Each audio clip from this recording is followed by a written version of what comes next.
নেপাল হিমালয় কন্যা হিসেবে নেপালের খ্যাতি পুরো বিশ্ব জুড়েই ছড়িয়ে রয়েছে।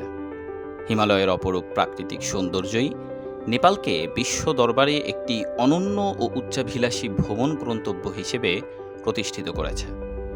ক্ষুদ্র রাষ্ট্র হওয়া সত্ত্বেও শুধুমাত্র হিমালয়ের আশীর্বাদেই নেপাল আজ বিশ্বের লাখো পর্যটকের কাছে স্বপ্নের ভ্রমণস্থল। বরফে ঢাকা সুউচ্চ পর্বতশৃঙ্গ, মেঘে ঘেরা উপত্যকা, বৌদ্ধ মঠ এবং প্রাকৃতিক বৈচিত্র্যের অনন্য সমন্বয় নেপালকে দিয়েছে আলাদা পরিচিতি।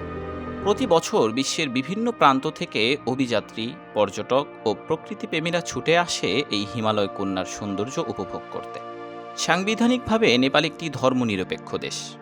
নেপালে হিন্দু ও বৌদ্ধ ধর্মের পর দেশটির তৃতীয় বৃহত্তম ধর্ম হচ্ছে ইসলাম।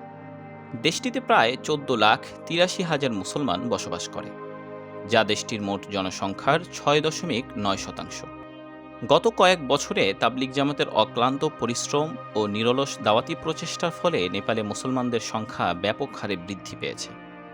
তুরস্কের সংবাদ মাধ্যম ইস্টার নিউজের রিপোর্ট অনুযায়ী গত 15 বছরে প্রায় 1 লক্ষ নেপালি তরুণ তরুণী ইসলাম ধর্ম গ্রহণ করেছেন। নেপালি শিক্ষিত তরুণ তরুণীদের মধ্যে ইসলাম গ্রহণের আগ্রহ সবচেয়ে বেশি। আগামী বছরগুলোতে নেপালে ইসলাম গ্রহণকারী এ সংখ্যা আরও বাড়তে পারে বলেও উল্লেখ করা হয় ওই প্রতিবেদনে। বর্তমানে পুরো নেপালে 430টি মসজিদ রয়েছে। তাছাড়াও নেপালের পাহাড়ি এলাকা থেকে শুরু করে শহর ও গ্রামীণ অঞ্চল সর্বত্রই গড়ে উঠছে অসংখ্য কওমি মাদ্রাসা, হিফজখানা ও ইসলামী পাঠশালা। বিশেষ করে নেপালের রূপেন্দ্রী, বারদিয়া, ব্যাংগুঙ্গা, কপিলবাস্তু, নওয়াল পরাশি এসব অঞ্চলে কওমি মাদ্রাসা শিক্ষাকেন্দ্রের ঘনত্ব বেশি। এসব মাদ্রাসার শিক্ষার্থীরা নেপালে ইসলাম প্রচারে বড় ভূমিকা রাখছে বলে জানা গেছে।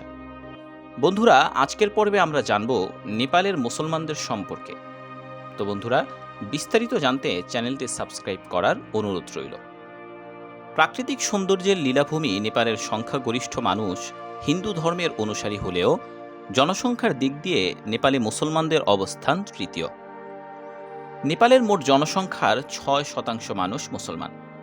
নেপালের প্রায় প্রতিটি জেলাতেই মুসলমানদের বসবাস রয়েছে।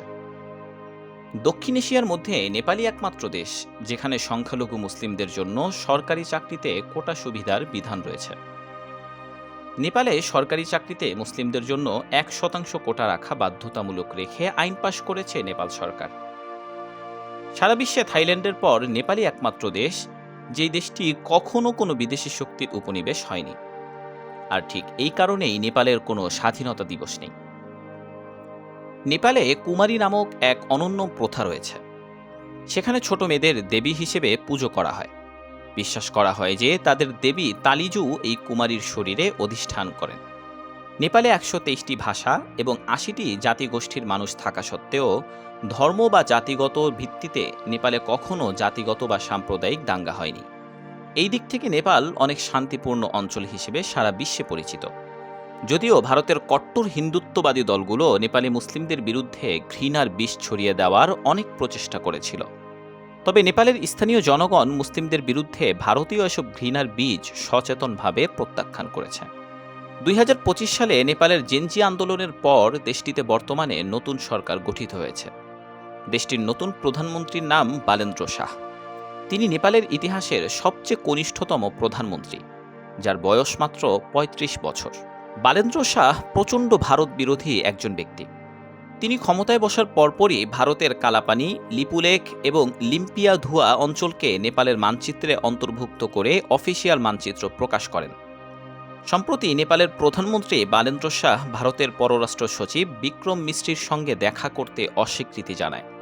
তিনি তার সঙ্গে আলোচনা করতে পররাষ্ট্র সচিবের বদলে নরেন্দ্র মোদীকে পাঠাতে বলেন, যেটি নিয়ে ভারত ও নেপাল সম্পর্ক তিক্ত পর্যায়ে পৌঁছেছে।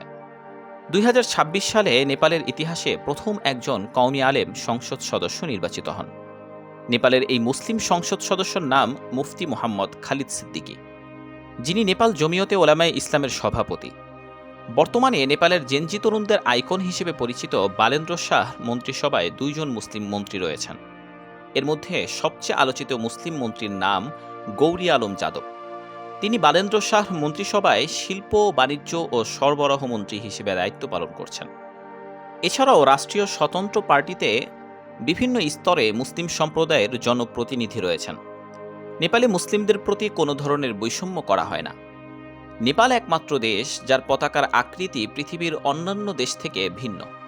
দেশটির পতাকা দুটি ত্রিভুজের আকৃতির। নেপালের এই পতাকা হিমালয়েরও প্রতিনিধিত্ব করে। নেপালের ভূপ্রকৃতির গঠন খুবই বৈচিত্র্যময়। পৃথিবীর সবচেয়ে বড় 10টি পর্বতমালার মধ্যে নেপালের মধ্যে 8টি অবস্থিত। নেপালের কোনো সমুদ্র বন্দর নেই, তাই দেশটি সমুদ্রপথে আমদানি রপ্তানির জন্য ভারত ও চীনের সমুদ্র বন্দরের ওপর নির্ভরশীল। তবে বাংলাদেশের চট্টগ্রাম ও মংলা সমুদ্র বন্দর ব্যবহার করার জন্য আলোচনা চালিয়ে যাচ্ছে দেশটির সরকার। 2008 সালে নেপালের রাজতন্ত্র বিলোপ এবং মাওবাদীদের নেতৃত্বে গণতান্ত্রিক শাসন প্রতিষ্ঠা হওয়ার পর থেকে নেপালের মুসলিমদের ভাগ্যের চাকা খুলতে শুরু করে। নেপালের গণতান্ত্রিকভাবে নির্বাচিত সরকার মুসলিমদের ধর্মীয় স্বাধীনতা রক্ষায় ব্যাপক উদ্যোগ গ্রহণ করে। নেপালের গণতান্ত্রিকভাবে নির্বাচিত সরকার মুসলমানের ধর্মীয় দিবসগুলোতে সরকারি ছুটি ঘোষণা করে। এখন নেপালের মুসলিমরা প্রকাশ্যে ধর্মীয় উৎসব পালন করছে। নেপালের রাজধানী কাঠমান্ডু থেকে 500 কিলোমিটার দূরে ভারতের সীমান্তবর্তী বাকে জেলায় মুসলিমরা মহানবী সাল্লাল্লাহু আলাইহি ওয়াসাল্লামের জন্মদিনে কোরআনের আয়াত লেখা পতাকা উত্তোলন করে। নেপালে গণতান্ত্রিক শাসন ব্যবস্থা প্রবর্তনের আগে যেটা অকল্পনীয় ছিল। 2007 সালের আগ পর্যন্ত নেপাল ছিল পৃথিবীর একমাত্র হিন্দু রাষ্ট্র। কিন্তু 2007 সালে দেশটিতে নতুন সংবিধান প্রণয়নের পর রাষ্ট্রধর্ম হিন্দু বাতিল করে নেপাল নিজেকে ধর্মনিরপেক্ষ গণতান্ত্রিক দেশ হিসেবে ঘোষণা করে। নেপালে রাজতন্ত্র অবসানের পর গণতান্ত্রিক ধারায় ফিরে আসলে নেপালি মুসলমানদের ভাগ্যের চাকা খুলে যায়। 2007 সালে নেপালে প্রথম মাদ্রাসা বোর্ড গঠিত হয়। শিক্ষা বোর্ড উর্দু ভাষায় পাঠদানের উদ্যোগ নেয়, কেননা নেপালি মুসলিমদের বৃহৎ একটি অংশ উর্দু ভাষায় কথা বলে। নেপালি সরকার তালিকাভুক্ত মাদ্রাসাগুলোকে আর্থিক সহযোগিতা করারও অঙ্গীকার করেছে। তবে শর্ত হলো এসব মাদ্রাসাকে গণিত, বিজ্ঞান এবং ইংরেজি ও নেপালি ভাষা শেখাতে হবে। নেপালের সাথে বাংলাদেশের বেশ বন্ধুত্বপূর্ণ সম্পর্ক রয়েছে। 1972 সালের 16 জানুয়ারি নেপাল বাংলাদেশকে স্বীকৃতি প্রদান করে। বাংলাদেশের তেঁতুলিয়া থেকে নেপালের ভদ্রপুরের দূরত্ব মাত্র 15 মাইল। নেপাল ভূমিবেষ্টিত দেশ হওয়ার কারণে দেশটিতে কোনো সমুদ্র বন্দর নেই, তাই নেপালকে বিদেশ থেকে পণ্য আমদানি রপ্তানির জন্য ভারতের কলকাতা সমুদ্র বন্দরের ওপর নির্ভর করতে হতো। তবে সম্প্রতি বাংলাদেশ সরকার নেপালকে বাংলাদেশের চট্টগ্রাম, মংলা এবং পায়রা সমুদ্র বন্দর ব্যবহার করে পণ্য আমদানি রপ্তানির অনুমতি দিয়েছে।